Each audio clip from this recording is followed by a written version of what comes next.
Welcome back, everyone. I don't know about you guys, but I did not expect the Lakers offense to be this good already. And I know we're only talking about preseason here, but it's without a doubt a very good sign for them going forward. I mean, they went out and dropped 37 points, made 9 3-point shots within the first 10 minutes of the game, and then somehow had 0 turnovers during the first quarter, all of which were new preseason highs for them. Now, I would definitely not be expecting them to do that every game, let alone even every 10 games, but there's a whole lot to take away from this. For one, their team chemistry is obviously way ahead of schedule here. It's not like they're a newly put together team, but I think we all thought it would take them a little bit longer to get to this level. In fact, there were many fans who thought they may never show this kind of offensive ability. And I wouldn't blame you if you forgot, especially with the way they've been playing lately, but they are a team that is built around their defense, not offense, with everything beginning and ending with Anthony Davis, and yet they're looking even better offensively. Now, a large part of that is from their primary players not playing the entire game, but again, they are way ahead of schedule offensively here, and it's been visibly apparent out there too. I think we can all agree their 3-point shooting has played a large part in that. They have now dropped 15 or more 3-point shots in 3 out of their 4 preseason games, with them dropping over 15 of them again tonight. Not only that though, but a vast majority of them continue to come from their primary rotation guys, namely being Taurean Prince, D'Angelo Russell, and then somewhat surprisingly, Rui Hachimura. Talking about Taurean Prince here though, the guys look like an absolutely perfect fit within their starting lineup. Now, we'll have to wait and see how he looks defensively during the regular season, but I think it's safe to say that he's got the offensive part down already. Following a 13 point, 7 rebound and 2 3-point shots made performance during their last game, he came out and dropped 17 points on 4 or 5 shooting from 3 tonight, looking absolutely locked in from beyond the arc. And not only that, but he appears to pretty much always be in the right place at the right time for them, both on offense and defense in regard to this game in particular, and I love the commitment to his individual role that he's been showing. I know we haven't seen much from Jared Vanderbilt, primarily due to injury, but I really wouldn't blame the Lakers for wanting to give the last spot in their starting lineup to Taurean Prince. He seems to be a perfect fit for them, and he's certainly performed up to their expectations. However, we do have a little ways to go yet, but the one thing that's clear here already happens to be their offense being a lot better than we gave it credit for, and we cannot fail to mention what D'Lo and Austin Reeves do for it. We have not gotten to see very much of them on the court together lately, but I think they reminded everyone of what they can do out there, dropping 28 points on 50% shooting from 3, and all around being the ideal third options around LeBron and Anthony Davis. I mean, they already look great together following the trade deadline last season, but I think they have even more room to get better. We often tend to undervalue team chemistry and team continuity, but they're showing the benefits of it right now, and really from their entire rotation at that too. With all of that being said though, we'll continue to take it game by game throughout preseason, though I think we can all agree there are plenty of good things to take away from this one, and I'll let you hear about what the Lakers had to say about their game tonight. You said this morning you feel pretty good with 2 preseason games left. What is it that you're hoping to accomplish or get out of them before the regular season obviously begins? Number one is just build team chemistry. We have a good amount of new guys that are going to play a lot of minutes, and really just getting that unspoken chemistry with them, knowing, exactly what we're going to get to, how they like to play, things like that. But for me, just, I played in the summer, wind was really good, and then I took a little break, and fighting that back now. So getting out there, running around, playing hard, just to get back in, top shape as I was in the summer. Why did Austin Reeves get that technical foul? I knew that was going to be asked. I don't know.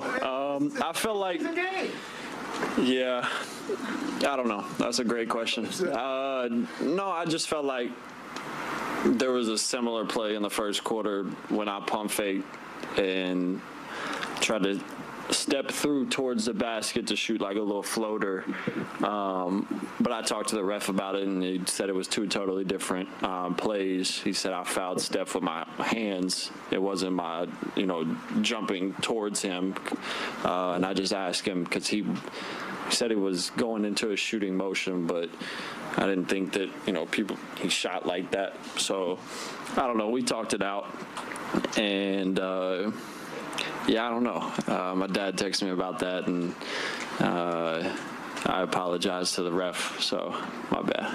Okay. Austin, you guys put all 5 stars in double figures, and 4 of y'all played together last year. The guy who led all scorers was Torian, the new guy. What have you seen from him so far?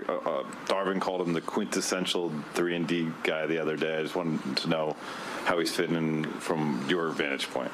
Yeah, I mean, one thing about TP is, he's an ultimate team guy. You can tell, from his previous team, what he's about. So obviously getting him is a big addition just because he, does all the dirty stuff, plays defense, obviously knocks down threes, but at the end of the day, he's a great teammate. And he can really shoot the ball, and you can't leave him. And with the talent that we have on this team, kind of have to pick what you want to give up. And if y'all are they are gonna give up, Torian open shots, then we'll take that every day. Darvin, obviously not the W, but what stood out to you from your squad from start to finish in terms of the fight, the competitiveness? Just the multiple efforts we were making. This team puts a lot of pressure on you. Just to totally get, whether you make a shot, miss a shot, turn the ball over, you got to be on your horse, man. I mean, they spread you out, and they really, are deadly from all over. So, it was a good test, for us to. We've been preaching transition defense, and covering our areas, the rim, the ball, getting the ball stopped, getting bodies in front of the ball so there's no lanes. And with this team in particular, finding most dangerous, finding weak side shooters or loose shooters. So it's a great test for us. I thought our guys handled it well. Offensively, the ball was moving, had 18 assists on 23 made field goals in the first half. Really shot the ball well from 3. I think we had 10 at halftime, 10 made threes. And just constantly building that continuity with the main guys in our rotation. And I thought it was great. It's great to be in front of our crowd. Our crowd was awesome. I'm looking forward to many more nights seeing all those faces just excited about Laker basketball. But, it sucks to lose, but a lot of great things to draw from after this game tonight. I mean, I thought we got a lot of stuff done that we needed to get done. You had 6 guys, speaking of the offense, in double figures, including Christian off the bench, but all 5 starters. What specifically have you seen from Taurean Prince that you love? I mean, you just throw him on the floor, man. He's a pro's pro, strong. He's the quintessential 3-and-D guy. His scrappiness, his activity, his communication with his teammates, trying to keep everybody focused on that side of the ball, and as well as a guy who doesn't have to force anything. And, he's the type of guy, he can have 30 without one play being ran for him. He knows his spots, he knows where to be, can finish in the paint, make threes, obviously, but just a consummate professional. Darvin, can you foresee having 6 or 7 guys averaging double figures on this team? And if so, how much would that help LeBron and AD?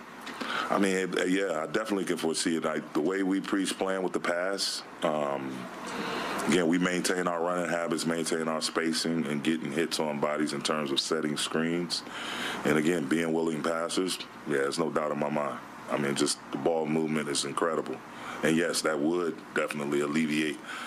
I wouldn't use the word pressure, but lighten the load, so to speak, for both AD and Bron.